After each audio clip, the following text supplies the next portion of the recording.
Oitavo ano, vamos iniciar hoje a apresentação da matéria da segunda semana do PET 4, a unidade temática, os processos de independência nas Américas e os objetos de conhecimento, os caminhos até a independência do Brasil. Gente, então, o que a gente sabe, sobre o período anterior à independência do Brasil? O Brasil, então, ele era dominado ainda por Portugal, tinha que responder às determinações dessa metrópole e Portugal não se industrializou como as outras nações da Europa, iniciando uma dependência com relação à Inglaterra. E no ano de 1703 foi assinado o Tratado de Methuen, e nesse tratado era firmado o seguinte acordo: a Inglaterra exportaria para Portugal os tecidos feitos por ela, e Portugal venderia os vinhos à Inglaterra, fazendo uma abertura do mercado. Acontece que os vinhos portugueses tinham isenção de impostos para a Inglaterra, os tecidos nem tanto. A partir disso, então, a balança comercial ficava desfavorável para o lado português, certo? Outro fator importante ao Brasil, que antecede a independência e coloca a insatisfação da população, é o quê?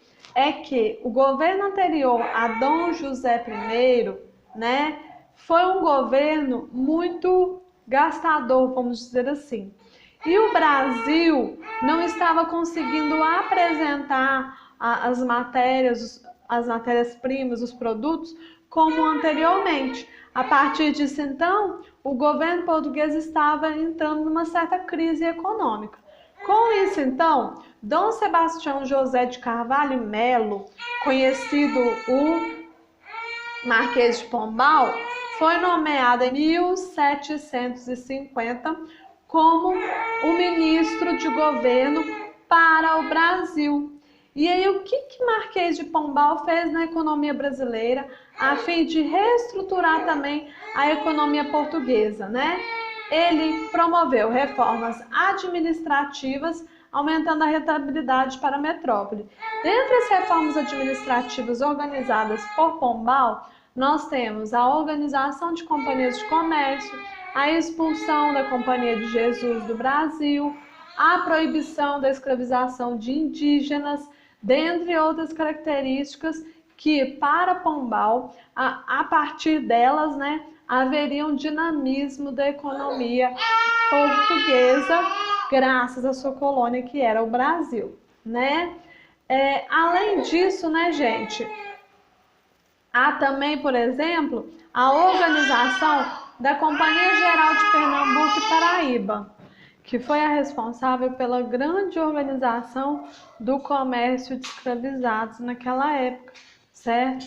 A partir disso, então, Pombal acaba sendo responsável, pelo aumento da escravização dos negros no Brasil, por causa da organização dessa companhia de comércio com esse objetivo e também pelo fim da escravidão dos indígenas.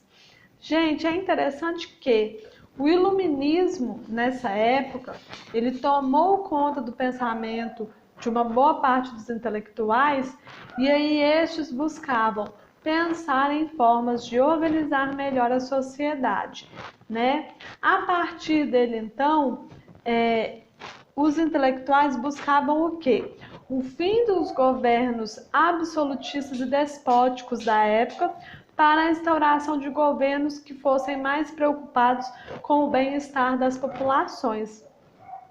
Com isso, essas ideias tomaram o pensamento de várias pessoas e ocorreram a organização de diversos movimentos para a libertação de seus países desse poder despótico, seja independências ou seja mesmo modificações de governo, como ocorreu, por exemplo, na Revolução Francesa, Então, os principais pensadores, que buscavam organizar pensamentos e ideias sobre a melhoria dos governos foram Locke, Rousseau e Montesquieu.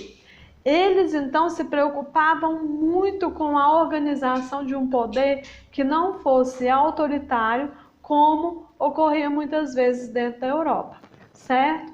Gente, eu espero ter dado um pouco de noção sobre como realizar as atividades dessa semana e qualquer dúvida estou no WhatsApp.